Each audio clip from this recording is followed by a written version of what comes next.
Kami dari program studi pendidikan teknik otomasi industri dan robotika.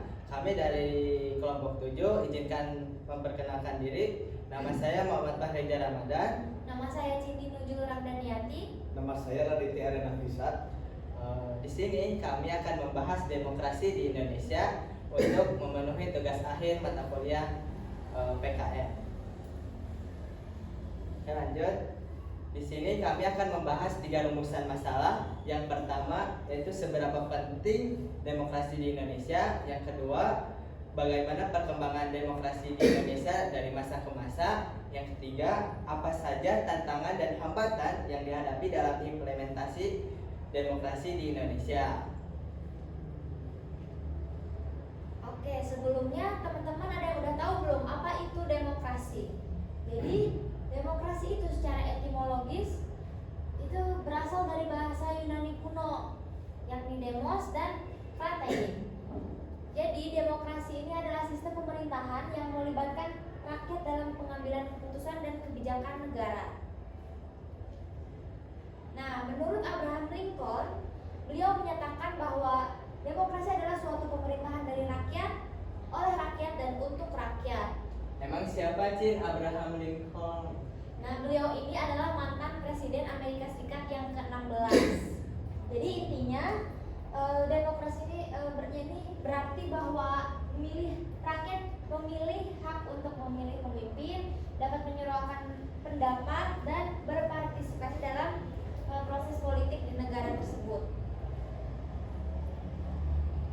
Nah, asal-usul demokrasi ini terbagi menjadi 3. Pertama dari Yunani kuno, demokrasi itu, terus perkembangan modern sampai ke deklarasi universal. Nah, di saat zaman Yunani kuno, demokrasi pertama kali diterapkan pada abad ke-5. Sistem ini bersifat langsung di mana warga negara laki-laki itu harus ikut serta dalam pengambilan keputusan. Selanjutnya perkembangan modern ini, demokrasi perwakilan muncul pasca abad pertengahan dan dipengaruhi oleh beberapa negara. Dan terakhir, deklarasi universal ini maksudnya menegaskan demokrasi sebagai hak universal. Nah, jenis-jenis demokrasi kan ada 4 ya. Nah, apa aja tuh, Cin? Nah, ada 4. Jadi demokrasi yang pertama demokrasi perwakilan, demokrasi langsung, demokrasi liberal, dan demokrasi sosialis. Kalau demokrasi perwakilan itu maksudnya rakyat dapat memilih wakil untuk mengambil keputusan atas nama mereka. Selanjutnya demokrasi langsung itu rakyat secara langsung memutuskan kebijakan. Kalau demokrasi liberal berarti menitik beratkan pada kebebasan individu dan perlindungan hak asasi.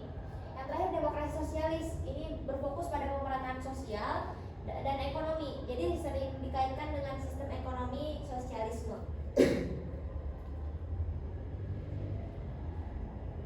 Nah, untuk menjawab rumusan masalah yang pertama, seberapa penting sih demokrasi di Indonesia? Nah, demokrasi di Indonesia ini sangatlah penting karena jika tidak ada suatu demokrasi di negara ini, maka pastinya akan adanya pertikaian, perselisihan antara rakyat bahkan pemerintahannya. Salah satunya demokrasi untuk semua. Jadi maka menjadinya suatu demokrasi ini sangat penting karena akan menjamin hak-hak dasar. Jadi dengan adanya suatu demokrasi yang baik, maksudnya baik di sistemnya ya, maka akan terciptanya kesejahteraan, keharmonisan dan ketentraman antara pemerintah dan juga antara rakyatnya sebagai warga negara. Gitu. Jadi dengan perkataan lain, jadi demokrasi ini menuju ke demokrasi itu untuk semua. Demokrasi menuju ke arah yang lebih baik dan memberikan manfaat sebesar-besarnya. Dan keadilan, kemakmuran rakyat juga harus menjadi tujuan utama dari proses demokrasi ini. Nah, di sini ada masa depan demokrasi. Memang masa depan demokrasi itu apa sih? Nah, maksudnya masa depan demokrasi ini itu peningkatan partisipasi publik. Jadi maksudnya kayak demokrasi ini bisa ditingkatkan melalui partisipasi publik, bisa dilakukan melalui pendidikan demokrasi di negara ini, selanjutnya reformasi sistem politik dan adanya peran generasi muda. Nah, maksudnya peningkatan partisipasi publik itu jadi mendorong keterlibatan masyarakat dalam proses politik. Terus pendidikan demokrasi meningkatkan kesadaran warga negara untuk tentang hak dan kewajiban. Selanjutnya reformasi politik ini maksudnya mengatasi kelemahan demokrasi seperti korupsi dan oligarki. Yang terakhir, peran generasi muda kita sebagai generasi muda itu bisa menjadi motor perubahan dalam menjaga demokrasi di Indonesia ini. Oke, lanjut ke rumusan yang kedua, yaitu demokrasi di Indonesia dari masa ke masa. Nah, itu demokrasi dari masa ke masa itu dari tahun berapa aja, Jak? Oke, di sini saya akan menjelaskan yang pertama itu sejarah awal, yaitu diterapkan sejak proklamasi kemerdekaan 1945. Yang kedua ada perkembangan. Nah, di sini ada 3, demokrasi parlementer, demokrasi terpimpin, dan demokrasi Pancasila. Demokrasi parlementer itu pada tahun 1945 sampai 1959.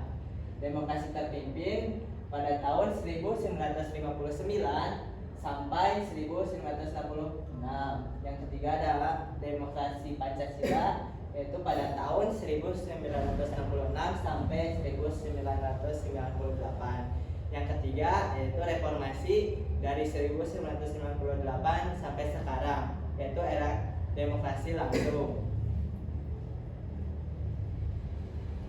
Nah, itu sejarah awal, yaitu demokrasi mulai diterapkan sejak proklamasi kemerdekaan 1945. Yang kedua ada perkembangan demokrasi parlementer 1945 sampai 1959, yaitu setelah kemerdekaan Indonesia mengadopsi sistem parlementer di mana kekuasaan eksekutif berada di tangan Perdana Menteri, sementara Presiden berperan sebagai kepala negara. Namun periode ini ditandai dengan ketidakstabilan politik akibat seringnya pergantian kabinet. Yang kedua ada demokrasi terpimpin. Presiden Soekarno mengeluarkan dekret Presiden 5 Juli 1959 yang membubarkan konstitusi dan kembali ke Undang-Undang Dasar 1945. Memulai era demokrasi terpimpin dengan sentralisasi kekuasaan di tangan Presiden. Yang ketiga ada demokrasi Pancasila.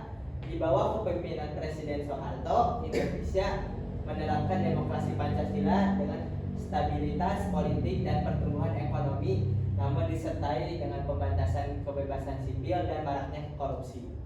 Yang ketiga adalah reformasi, yaitu sampai sekarang. Setelah jatuhnya Orde Baru, Indonesia memasuki era reformasi dengan penerapan demokrasi yang lebih terbuka, pemilihan umum langsung, dan penguatan lembaga-lembaga demokrasi.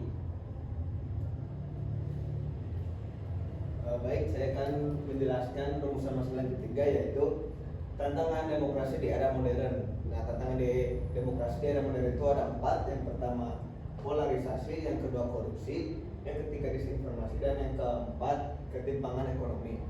Kalau polarisasi itu apa sih, Den? Nah, jadi polarisasi yaitu keadaan di mana perbedaan pendapat yang tajam antara kelompok-kelompok politik membuat sulit mencapai konsensus yang dapat meningkatkan konflik sosial dan menurunkan kepercayaan masyarakat terhadap pemerintah.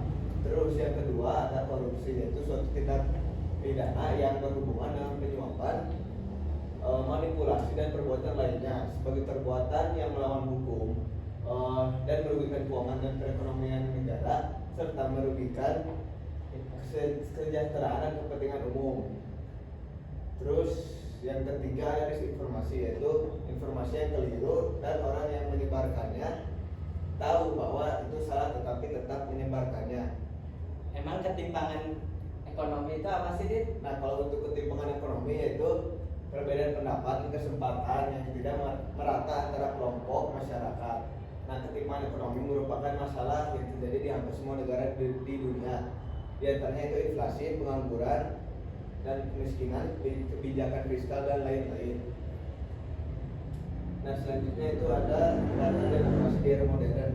Nah hambatan demokrasi di era modern ada empat juga. Yang pertama yaitu penyalahgunaan kebebasan berpendapat, yang kedua politisasi lembaga negara, yang ketiga musnahnya keadilan, dan yang terakhir rendahnya partisipasi politik.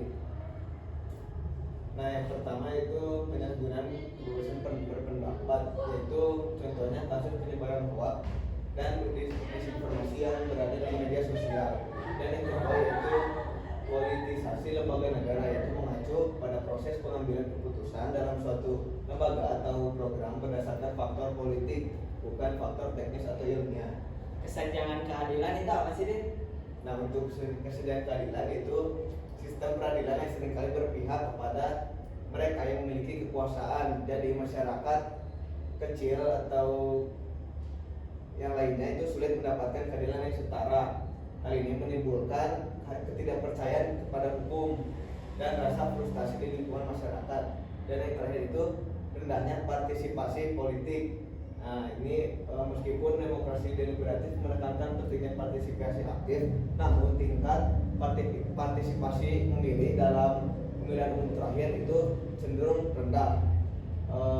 Studi oleh Universitas Indonesia pada tahun 2021 menemukan bahwa banyak warga negara yang merasa tidak terlibat secara langsung dalam proses pembuatan kebijakan. Nah rendahnya partisipasi ini dapat mengurangi pluralitas pandangan dan merugikan proses demokrasi deliberatif. Nah, jadi untuk solusi dari tantangan dan hambatan demokrasi yang ada di Indonesia ini, jadi untuk mengatasinya, ini dapat diperlukan informasi menyeluruh dalam sistem hukum, politik, dan sosial. Nah, peningkatan transparansi, penguatan institusi, dan pendidikan politik untuk masyarakat juga menjadi langkah-langkah yang penting menuju demokrasi yang lebih adil dan berfungsi dengan baik. Jadi tantangan ini harus dihadapi bersama oleh semua pihak, maupun pihak pemerintah, masyarakat, aparat sipil maupun sektor swasta. Ini untuk memastikan bahwa demokrasi di Indonesia ini bakal tetap berfungsi sesuai dengan prinsip-prinsip keadilan dan kesejahteraan bagi semua warga negara di Indonesia. Nah, jadi untuk kesimpulan pada pembahasan kali ini yaitu demokrasi adalah sistem yang dinamis dan membutuhkan partisipasi aktif dari semua pihak untuk tetap relevan. Nah, sekian dari kami. Mohon maaf bila ada kesalahan kata. Wassalamualaikum warahmatullahi wabarakatuh.